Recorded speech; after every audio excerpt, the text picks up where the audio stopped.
Day to day news Bharat में मैं श्रेया शर्मा आपका स्वागत करती हूं। Day to day news Bharat आपसे वादा करता है कि हम पूरी निष्पक्षता के साथ पत्रकारिता करेंगे और हमारा कोई भी रिपोर्टर किसी से किसी भी प्रकार का उपहार या विज्ञापन नहीं लेगा और ना ही किसी को ब्लैकमेल करेगा। हम दबे कुचले लोगों की आवाज बनेंगे, साथ ही हम ऐसी कोई खबर नहीं चलाएंगे जिससे भोली भाली जनता मूर्ख बने या उन्हें धोखा मिले। हम लोकतंत्र के चौथे स्तंभ को भी मजबूत करने की पूरी कोशिश करेंगे। आज विजयदशमी के पावन अवसर पर जहां पूरे देश में मां दुर्गा को विदाई दी जा रही है, वहीं शिमला के कालीबाड़ी मंदिर में इस विदाई को एक खास अंदाज में मनाया गया। मंदिर में आयोजित इस पारंपरिक उत्सव में बंगाली समुदाय की महिलाओं ने पहले मां दुर्गा की विधिवत पूजा की और फिर सिंदूर खेला में भाग लेकर मां को विदाई दी। महिलाओं ने एक दूसरे को सिंदूर लगाकर सदा सुहागिन रहने की कामना भी की है। आपको बता दें कि ये सिर्फ जो है रंगों का नहीं बल्कि शक्ति, प्रेम और नारी गौरव का उत्सव था, जिसकी जड़ें सैकड़ों वर्षों पुरानी परंपरा में है। शहर के इस ऐतिहासिक मंदिर में हर साल की तरह इस बार भी परंपरा, आस्था और उल्लास का एक अनुपम संगम देखने को मिला। आपको बता दें कि पूजा के बाद महिलाओं ने पारंपरिक गीतों और नृत्य के माध्यम से अपने भाव जो है वे व्यक्त किए। बंगाली रीति रिवाजों के अनुसार शारदीय नवरात्रि के छठे दिन मां दुर्गा अपने पूरे परिवार, मां लक्ष्मी, मां सरस्वती, भगवान गणेश और भगवान कार्तिकेय के साथ जो है मृत्यु लोक में आती है और दशमी के दिन जो क्या है विसर्जन के साथ उनका पुनः प्रस्थान होता है। कोलकाता से आई श्रद्धालु शोभरा बनर्जी ने बताया कि हम मां दुर्गा को इन 9 दिनों में अपने मायके में मानते हैं और दशमी के दिन उनका जो है भावभीना विदा भी उन्हें करते हैं। साथ ही उन्होंने कहा कि थोड़ा दुख जरूर होता है लेकिन खुशी भी अगले साल फिर आएगी। उन्होंने ये भी बताया कि भले ही कोलकाता की दुर्गा पूजा प्रसिद्ध है लेकिन उन्हें बुलावा जो है कालीबाड़ी मंदिर से ही आता है। ये हमारे लिए बहुत बड़ी मान्यता है। ये हम हर साल वेट करते हैं इस दिन के लिए।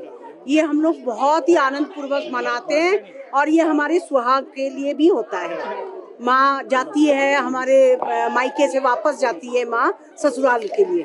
हाँ, तो हम लोग सब उनको, हमारे तरफ वैसे भी कल्चर में है, जब बेटी जाती है, जिस दिन बेटी जाती है घर से उस दिन आलता सिंदूर हम लोग जरूर लगा के भेजते हैं और साथ में मिठाई भेजते हैं। ये हमारे कल्चर में है। तो वैसे ही हम माँ को भी मिठाई, सिंदूर, आलता सब लगा के फिर माँ को भेजते हैं।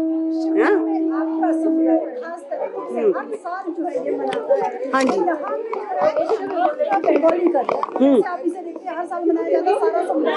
सारा समुदाय बहुत खुशी पूर्वक, सारे फैमिलीज हम लोग इकट्ठा होते हैं। कई फैमिलीज चले गए, वो भी आ जाते हैं, बाहर से कलकत्ता से आ जाते हैं और सब हम लोग मिलकर ये ऑर्गेनाइज करते हैं। और हाँ, सिंदूर का तो ये तो सबसे मेन चीज है सिंदूर का, क्योंकि माँ अपने बच्चों के समेत आती है, हस्बैंड घर में रह जाते हैं, तो हम लोगों का सिंदूर खेलना इसलिए होता है कि माँ को सिंदूर लगा के, आलता लगा के सुहागिन भेजते हैं। एक्चुअली ऐसा है कि नवरात्रि 4 होते हैं। हाँ, तो चैत्र नवरात्रि जो है उसको विशेष रूप से मनाया जाता था, पर कुछ कारणों से गर्मी होती है, इतना उत्सव नहीं कर सकते, तो उसमें हम घर घर में मनाते हैं। और ये वाला क्योंकि मौसम सही हो जाता है इसलिए इसको बड़े तरीके से मनाया जाता है। बाकी 2 और नवरात्रे होते हैं जो गुप्त नवरात्रे होते हैं। हाँ,